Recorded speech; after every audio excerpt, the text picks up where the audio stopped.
بس ما تنصحش حد يعمل اللي انت عملته. ما انصحش حد، بس انت رايح موت. وفي ناس بتموت. في ناس ماتت لسه في مركب غرقانه 600 واحد غرقانين. انت جاي ايطاليا وانت عندك 16 سنه؟ عندي 16. وما كنتش خايف وانت طالع الطلقه دي؟ لا عادي. ولا حد من اهلك كان خايف ولا اي حاجه؟ عادي يعني. كان عندي 13 سنة. 13 سنه وطالع في البحر؟ طالع في البحر. وعادي كده ولا اي حاجه؟ عادي عادي. وما كنتش خايف ولا اي حاجه؟ لا وصلنا الحمد لله. انا مش عايز اي حاجه من ايطاليا، انا عايز اروح مصر. تكره نفسك كده وربنا عايز اروح. انت ايه اللي جابك؟ والله جابتني الناس، والله ما حد سيبني في حالي. ما اجي انزل مصر عايز اجيب اي حاجه، عايز اشتري حاجه، عمري في حياتي ما الاقي في جيبي يشتري لي الحاجه اللي انا عايزها. لكن انا هنا الحاجه اللي نفسي فيها بتمناها انا بروح اجيبها على طول. ايطاليا واحده من اكبر الدول الاوروبيه اللي فيها هجره غير شرعيه من مصر ومن دول كتير عربيه. هنحاول النهارده نسال المصريين اللي جم ايطاليا عن طريق الهجره غير الشرعيه هم ازاي اصلا وصلوا ايطاليا ودفعوا فلوس قد ايه عشان يوصلوا ايطاليا، وهل لو رجع بيهم الزمن لورا هل كان هياخدوا نفس المخاطره انهم يرموا نفسهم في مركب يجوا ايطاليا ولا لا؟ بس خلينا نشوف الاول اذا كان المصريين هيرضوا يتكلموا في الموضوع ده ويقولوا ان هم اصلا ازاي وصلوا ايطاليا ودفعوا قد ايه ولا لا. تعال نسالهم ونشوف ردهم هيكون ايه. ايه الاخبار يا ريس؟ الحمد لله. والله انت اخبارك؟ والله الحمد لله. عرفنا بنفسك. محمد عنان. بس كده؟ لا بس كده عشان بيانات كتير ما لا بلاش رقم القومي. انت منين؟ انا من المنصوره. اجدع ناس. بقالك قد ايه في ايطاليا؟ بقالي 2.5 سنين. لسه جديد يعني؟ لسه جديد. محمد علي. منين؟ من الفيوم. اجدع ناس. وبقالك قد ايه في ايطاليا؟ انا بقالي بتاع 4 سنين. احمد فرج يا باشا، شغال مع المعلم عرف حماده. منين يا احمد؟ من اسيوط يا باشا الصعيد. اجدع ناس. وبقالك قد ايه في ايطاليا؟ انا من 2009 يا باشا يعني. ما شاء الله. رجب واحد ابراهيم صبري. منين؟ من الفيوم، محافظه الفيوم. اجدع ناس. وبقالك قد ايه في ايطاليا؟ بقالي 2 وشهرين. عبد الغني حسنين جمعة بيومي عرفة. لا مش لازم، مش اسم البطاقه يعني ورقم القومي. بشيله من البتاع. منين؟ من كفر الشيخ، من برج. اجدع ناس. وبقالك قد ايه في ايطاليا؟ من 2013. ما شاء الله. وجيت ايطاليا ازاي؟ جاي من البحر ان شاء الله. يعني ازاي جيت من البحر؟ في البحر في مركب. ما انت جيت ايطاليا من 12 سنه. دفعت مبلغ قد ايه عشان توصل اصلا ايطاليا؟ دفعت 30,000 جنيه عشان اوصل. بس؟ كان لسه الدنيا واطيه شويه. جيت ايطاليا ازاي؟ جيت في البحر زي ما كل الناس بتيجي. هو كله كده جاي بحر؟ كله جاي بحرك يا ابو. دفعت كام عشان تيجي؟ 100,000. حلو يعني. حلو مش كتير. طيب 100,000 بالنسبة لناس كتير برضك، في ناس في مصر بالنسبة لهم 100,000 كتير يعني. هي كتير بالنسبة لأي حد، بس أنا قصدي بالنسبة للبلد اللي بيسمعها 100,000 معقولة. حلوة شغالة. قول لي أنت في الأول برضك، في أول الموسم يعني. هي مواسم؟ أمال إيه؟ الحوار شكله كبير. بقى ب 250,000.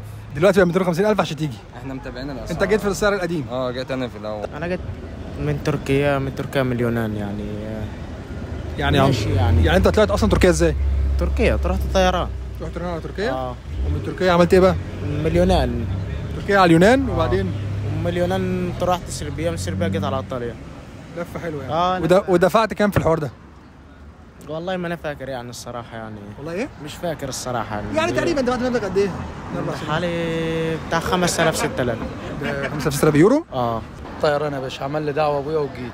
ما الناس قالت كلها كنت سايق مركب وبتاع. لا ولا ده كلام كمان؟ لا كلام فاضي قوي. جاي طيران والله. جاي طيران؟ ودفعت كام عشان توصل ايطاليا؟ دفعت حوالي 150,000 باذن الله كده. استنى، يعني انت جاي طيران ودافع 150,000؟ ازاي بقى؟ كاشير لحد ما خلصت يعني. الراجل بيقول دافع 30,000 وجاي مركب. يا عم ده كداب والله. لا كداب والله. احنا جايين 4 اخوات مع بعض. انا جيت عملت ورقه من عندي من القاهره، تاشيره رومانيه. تمام. طلعت مبلغ 110. يعني دفعت 110,000؟ 110,000 عشان تطلع على رومانيا. عشان اطلع رومانيا. والحوار كان سهل بالنسبه لك ان تطلع على رومانيا ولا كان بالنسبه لي سهل؟ وبعد ورق اساسي يعني، مش ورق مضروب ولا حاجه. تمام. وبعد ما طلعت رومانيا عملت ايه؟ بعد ما طلعت رومانيا قعدت رومانيا قعدت فيها 4 ايام. تمام. ما عجبنيش الوضع بتاعها. 4 ايام بس في رومانيا؟ ما عجبنيش الوضع بتاعها. تمام. رحت قررت تعمل ايه؟ قررت ان انا احاول اشوف اي حد يطلعنا على ايطاليا. لقيت واحد خد مني مبلغ 5,500 يورو. يعني انت دفعت 110,000 في مصر؟ في مصر. و5,500 يورو في رومانيا عشان تيجي ايطاليا؟ عشان اجي ايطاليا. وورق رسمي برضو؟ لا مش ورق رسمي. يعني طلعت ازاي من رومانيا على هنا؟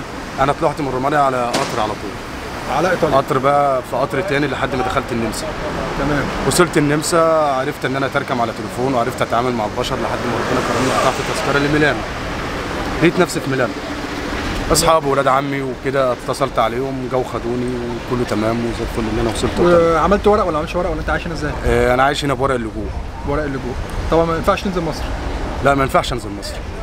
قول لي انت من ساعه ما طلعت من مصر على ما جيت ايطاليا عملت ايه؟ جينا في البحر زي اي حد ما بيجي. يعني ركبت منين في البحر؟ ما هي المناطق دي انا مش عارف انت بتتعامل مع. يعني ركبت من انهي محافظه؟ طلعت منين يعني؟ طلعت منين ولا ايه؟ طلعنا من السلوم. السلوم على فين؟ على ليبيا. كمل بعدين. وبعد ليبيا بتركب البحر بتيجي بقى، ما اعرفش يعني من ليبيا، ليبيا؟ انا مش عايش في ليبيا عشان اعرف يعني انت الأمان. طلعت من ليبيا على ايطاليا؟ اه. وبعد ما وصلت حدود ايطاليا عملت ايه عشان توصل ميلانو؟ او ايه اللي حصل معاك لحد دلوقتي؟ بص، هو السيناريو بتاع البحر ده هو ما بيتغيرش. يعني انت مثلا بتيجي من البحر بتخش ايطاليا، يعني انت جيت بيستقبلوك في البحر، بعد كده مين هم اللي بيستقبلوك؟ الحكومه الايطاليه. تمام. بيعملوا فيك ايه بقى لما بتيجي؟ بيشوف عندك، بيعملوا لك تحليل طبي وتحليل ويكشفوا عنك ويعرفوا انت جنسيتك منين، لان ما ينفعش تقول لهم انا مصري. يعني انت لما جيت ما قلتش انك مصري؟ هم بيعرفوا، بتبصم انت بصمه دوليه وهم بيعرفوك يعني. تمام. بعد كده عملت ايه؟ بعد كده بقى بيحطوك في مكان زي سكن كده او حاجه، وانت بعد كده عايز تتحرك بقى لاي مكان انت عايزه بتتحرك، ليك حريه يعني، ما انتش حد مقيدك. وبعد كده بتاخد اقامه عادي ولا بتمشي الحوار بعد ازاي؟ كده انت بقى بتقدم بقى على موضوع الايام اللي فاتت دي فتح حاجه اسمها اللجوء. يعني انت بيخيروك تبقى انساني، عندك مشكله مرضيه، عندك اي حاجه، او لجوء يعني سياسي. انت دلوقتي نوع الاقامه اللي معاك ايه؟ لجوء انساني. لجوء انساني. وقال انك مصري عادي؟ عادي. وتقدر تنزل مصر بالاقامه دي؟ لا. يعني انت ممكن تروح اي مكان ما عدا مصر؟ خارج ايطاليا لا برضك، انت دي بتدالك عشان تقدر تشتغل يعني. طيب ولما جيت ايطاليا بطل وضعك ازاي، ولا اشتغلت ازاي، ولا عملت ايه؟ اشتغلت، دخلت المدرسه. انت عندك كام سنه الاول؟ انا عندي 20 سنه. عندك 20 سنه؟ يعني انت جاي ايطاليا وانت عندك 16 سنه؟ انا عندي 16. وما كنتش خايف وانت طالع الطلعه دي؟ لا عادي. ولا حد من اهلك كان خايف ولا اي حاجه؟ عادي يعني. عادي. 16 سنه وطالع كده ولا في الدماغ؟ عادي يا عم، عادي كله يعني. شغال في ايه دلوقتي؟ انا شغال في البنطج. في ايه؟ في البنطج. يعني ايه بنتوج؟ بنطه. ايه بنتوج يعني؟ شغل البنطج يعني. بنا يعني وكده؟ شغل بنطج حديد يعني. حديد. يعني بتصنع حديد في مصنع؟ حديد يعني. لا، شغل بنطج اللي هو نفس المعمار. فاهمني ازاي؟ سريع، انت ازاي وصلت من مصر لحد ايطاليا؟ وصلت من مصر لحد ايطاليا، طلعت في مركب. منين المركب طلع؟ من اسكندريه. تمام. وبدلنا في مركب تانية في البحر ووصلنا هنا بس. يعني قعدت قد ايه في البحر لحد ما وصلت هنا؟ 10 ايام. وبعد ما وصلت اول مكان وصلته في ايطاليا كان فين؟ اول مكان وصلته في سيراكوزا سيشيليا. وبعد كده عشان توصل بقى ميلانو الموضوع قعدت مش 5 سنين في المدرسه هناك، درست 5 سنين؟ قعدت في المدرسه لحد ترسا ميديا، وخدت ترسا ميديا وكملت. قعدت 2 سنين في السوبريولي، وبعد كده طلعت اشتغلت شويه. استنى، انت لما جيت اصلا كان عندك كام سنه؟ كان عندي 13 سنه. 13 سنه وطالع في البحر؟ طالع في البحر وعادي كده ولا اي حاجه؟ عادي عادي. وما كنتش خايف ولا اي حاجه؟ لا، وصلنا الحمد لله على خير. ومبسوط في ايطاليا؟ والله الحمد لله تمام. وخدت الجنسيه ولا لسه؟ لسه مقدم على المفتوح كده ايه اليومين. المفتوح ده؟ الورق المفتوح. وبتتكلم ايطالي ولا؟ بتكلم الحمد بتكلم. يعني ايطالي ولا ايطالي مصري؟ لا، بتكلم ايطالي مبو مصري، بس ايطالي كويس يعني شغال. بعد ما جيت ايطاليا الدنيا معاك عامله ازاي، وخدت وقت قد ايه عم تشتغل وشغال ايه؟ الحمد لله، انا ما كنتش عايز اجي اصلا. جيت ليه؟ لا يعني جيت للظروف، بس الناس وحشه بس. الناس اللي وحشه؟ الناس اللي وحشه، كلنا وحشين. عدد المصريين الموجودين في ايطاليا قد ايه؟ كتير والله، ما عادش اديني عدد دلوقتي غير مصريين. كلها مصريين. وميلانو مثلا فيها مصريين قد ايه؟ كلها مصريين. كلها مصريين؟ ما طب طلعش انت شايف دي حاجه كويسه ولا حاجه وحشه؟ والله بالنسبه يعني تطلع الناس اللي جت جديده دي اعلم بها ربنا، جايه مش جايه عشان تشتغل اصلا، جايه في دماغها حاجات تاني. زي ايه؟ حاجات يعني في دماغها كده، ربنا يعين العباد يعني عليها. طيب انت بتتكلم ايطالي ولا لسه؟ الحمد لله. ايطالي؟ قعدت من ساعه ما جيت، احكي لنا كده قصتك من ساعه ما جيت، عملت ايه عشان تيجي مثلا ميلانو وتبتدي تشتغل؟ والله جيت وكان ابويا هنا ونزلنا الشغل مع المعلم عرفه واشتغلت جزار. يعني انت من ساعه ما جيت انت شغال في نفس المكان من 2009؟ في وزاره المعلم عرفه. وتعلمت لغه وكده ولا دخلت شغل على طول؟ اتعلمت اللغه على طول. اشتغلت ايه في ايطاليا هنا؟ انا اشتغلت هنا في ايطاليا في كل حاجه، شغال نجار، تركيب بيبان، مراتوري، بيانكيني، تكسر ماشيريا. مبسوط في ايطاليا؟ مبسوط. يعني لو رجع بيك الزمن لورا كنت تعمل نفس اللي انت عملته، ولا كنت ممكن تقعد في مصر؟ لا، اللي انا عملته هنا عمري في حياتي ما هعمله في مصر. حتى بالرغم انت يعتبر بالنسبه لك ما كانش فيه مخاطره كتير زي ما انت جايب مركب وكده، صح؟ لا، انا ما جيتش مركب. ايوه، يعني الموضوع جيت بالنسبه لك كان اسهل شويه. بس انا لو كنت جيت مركب انا ما كنتش افكر في ايطاليا. بتروح فين؟ كنت هقعد في مصر. يعني ما كنتش انا مش مخاطرة. هودي نفسي للموت. مش الخطر هو مش خوف، بس عشان عندي اسره. عندي اب، عندي ام، عندي ابني، عندي مراتي. بس انت هنا لوحدك؟ انا هنا لوحدي. وثم ربنا يعني، وبعد كده انا هنا. وبتفكر ترجع في يوم من ايام مصر ولا؟ بفكر ارجع عشان ولا تجيبهم؟ لا، انا بفكر ارجع احسن، ان انا والدي ووالدتي نفسي اشوفهم، نفسي اقعد في وسطهم. لكن بالنسبه لمراتي وابني انا ممكن ربنا يكرمني بورق واعرف اجيبهم هنا. يعني انت قصدي بتفكر الافضل لك انك تنزل في مصر ولا انك تقعد هنا لا، وتجيب هو الافضل ان انا انزل مصر عشان والدي ووالدتي. اكتر من كده انا مش عايز. كاجازات ولا انك تعيش في مصر؟ لا اجازات. تمام، يعني هتبدا برضه لكن تكمل العيشه في مصر مستحيل الواحد يعيش في مصر في اللي احنا بنسمع عن مصر او اللي احنا بنشوفه في مصر. كانت حاجه غاليه، يعني كانت حاجه ما انتش مش قادر تجيبها، ابنك نفسه في حاجه عايز يجيبها يشاور لك عليها وانت معكش ان انت تجيبها. فهنا انت ابنك لو شاور على حاجه هتجيبها له، دي حاجه اكيد وحاجه اساسيه يعني. بس فانا شايف الحياه هنا احسن من مصر مليون الف مره. انت شغال فين دلوقتي؟ انا شغال عند الحاج عرفه حماد. الحاج عرفه شكله مشهور قوي. الحاج عرفه اكبر راس مصريه هنا في ميلانو. انت مبسوط في ايطاليا؟ الحمد لله الحمد لله، مهما كان احسن من مصر بكتير يعني. وبتفكر تنزل مصر ولا لا؟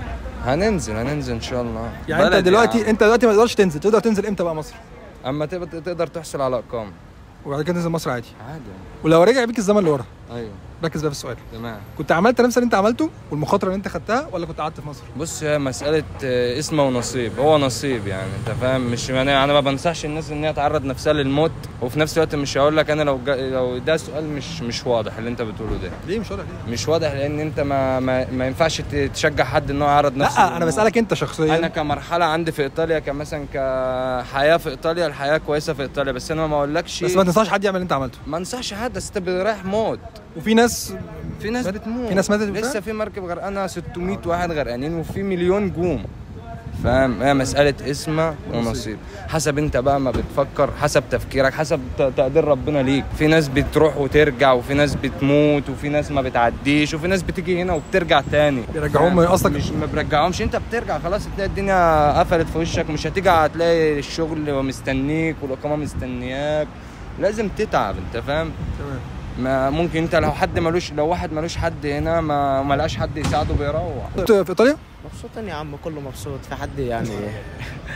يعني لو رجع بيك الزمن لورا كنت عملت نفس اللي انت عملته وخدت المخاطره اللي انت خدتها؟ كيف يعني؟ مش فاهم برضه. لو رجع بيك الزمن لورا من 4 سنين كنت هتعمل نفس اللي انت عملته ونفس المخاطره اللي انت عملتها انك تيجي ايطاليا ولا لا؟ اكيد لا. اكيد لا؟ يعني انت مش مبسوط في ايطاليا؟ مش للدرجه دي برضه، يعني حد يعني يسيب بلده يعني ويجي. انت من ساعه ما جيت طبعا نزلت مصر ولا ما نزلتش؟ ما نزلتش لا الصراحه. طب وايه نوع الاقامه اللي معاك في ايطاليا؟ اقامه عادي نورمال. يعني اقامه لجوء ولا اقامه شغل ولا اقامه شغل عادي يعني. يعني انت ليك الحق انك تنزل مصر ولا لا؟ ليا حق انزل مصر. وليه ما نزلتش لحد دلوقتي؟ ما نزلتش عادي يعني. مش فارقه معاك؟ عليا جيش يعني، اللي خش عليا الجيش فاهمني ازاي، فما ينفعش انزل يعني. وبتفكر تكمل حياتك في ايطاليا ولا بتفكر ترجع في يوم من ايام مصر؟ نفكر يعني شويه وممكن انزل يعني. شويه تنزل تعيش مصر على طول ولا ترجع ايطاليا تاني؟ لا هنزل بقى. يعني زهقت من ايطاليا؟ لا زهقت الصراحه، اضحك عليك. ولو رجع بيك الزمن لورا كنت تعمل نفس اللي انت عملته ولا كنت خليك في مصر؟ والله كنت خليتني في مصر. طب ما رجعتش ليه؟ والله هرجع، انا خلي بالك الايام انت دي. من 2009 قلت لي والله هرجع. والله هرجع. ده كلام كاميرات ولا كلام عادي؟ والله زي ما اكلمك كده. طب من ساعه ما جيت هنا نزلت مصر قبل كده ولا لا؟ نزلت 4 مرات يعني على طول يعتبر على طول بتنزل؟ نزلت 4 مرات ايوه. وشايف الاوضاع او العيشه هنا احلى ولا في مصر؟ والله بالنسبه للعيشه ما فيش احلى من مصر، بس هنا الفلوس ومحدش واخد منها حاجه يعني. ما انت هنا في مصر برضه، وانت هنا في ايطاليا؟ في مصر ايه الفرق؟ مصر هي الناس بس اللي هي متغيره بس مش اكتر، والفلوس كده بتروح. وخدت الجنسيه الايطاليه ولا لسه؟ لا لسه والله. وعايز تاخدها ولا مش فارق؟ لا مش عايز اي حاجه من ايطاليا، انا عايز اروح مصر. تكره نفسك كده وربنا عايز اروح. انت ايه اللي جابك؟ والله جابتني الناس، والله ما حد سايبني في حالي، الناس اللي جابتني. بيك الزمن لورا تمام؟ ركز السؤال. كنت عملت اللي انت عملته ولا كنت اخترت حاجه تاني؟ كنت عملت اللي انا عملته. لان هنا الحياه احسن من مصر بيومين يعني شويه احسن من مصر بشويه. يعني كنت تعمل نفس اللي انت عملته؟ طبعا ناس كتير بتعمل كده ولا لا؟ لا يا عم انا هجيبك بعدين لما يخلص. كل واحد يقول رايه. انت كنت هتعمل كده؟ لا يا اسطى انا في مصر مش هعمل اللي هو عمله. يا عم كل واحد استنى بس خلينا نكمل معاك. ومن ساعه ما جيت هنا بتنزل مصر ولا بتنزلش؟ انا نزلت في 2018 وجيت وحصل معايا ظروف وما نزلتش من ساعتها. يعني انت قعدت 5 سنين ما نزلتش مصر. وتفكر تكمل حياتك هنا ولا ترجع على مصر خلاص؟ لا اقعد شويه وانزل برضه عشان عندي اهلي في مصر وكده، يعني ما ينفعش نقطع من مصر خالص. تمام. في ايطاليا قد ايه؟ كتير ملهاش عدد. مش العدد مش معروف، بس انت كام؟ يعني مثلا ممكن نقول كام مليون ولا ما ممكن نقول حوالي 12 مليون. 12 مليون مصري في ايطاليا؟ من عدد الايطاليين نفسهم قد ايه؟ لا وانا بعرف انا بقول لك ايه. انت لو دخلت في كل زونه او في كل فورمات او في كل مكان هتلاقي المصريين اكتر من. شايف ان دي حاجه كويسه ان يكون في مصريين هنا كتير ولا حاجه مش كويسه؟ انا شايف ان يكون في حاجه كويسه المصريين هنا كتير، انه يبقى موجودين، بس موجودين بالاحترام وبالادب، يعرفوا يشوفوا شغل، يعرفوا يشتغلوا، يعرفوا يصونوا شغلهم. ما ندورش في ورا قله الادب، ما ندورش مثلا نعمل حاجه غلط. ان ايطاليا مش عايزه المصريين تبقى حاجه غلط. احنا بانينها، احنا اللي بانيين ايطاليا. صح ولا انا بتكلم خلاص؟ احنا اللي بانيين ايطاليا. اول ما طلعت المصريين في ايطاليا. انا اعرف ناس بعدد شعر راسي من عندنا من تطون من الفيوم، هم اللي عاملين عماير وهم اللي عاملين بلاتسات هم اللي عاملين الكلام ده كله. هو حد بنى غير ايطاليا، غير الفهايمه، غير المصريين؟ اجدع ناس. انا ما بشكرش فيهم، بس انا بتكلم على الفعل اللي انا شفته بعينيا، بتكلم بالحق. لكن معلش في سوري في اللفظ، انا لما اجي انزل مصر عايز اجيب اي حاجه، عايز اشتري حاجه، عمري في حياتي ما هلاقي اللي في جيبي يشتري لي الحاجه اللي انا عايزها. لكن انا هنا الحاجه اللي نفسي فيها بتمناها انا بروح اجيبها على طول. تمام. ابني لما بيكلمني انا عايز كذا يا بابا، حاضر يا بابا، راح اجيبها له واستنى اي حد يكون نازل ببعتها له. فالحياه هنا احسن من مصر مليون الف، بس اللي يسن الاكل عيش والملح واللي يسن مكانه.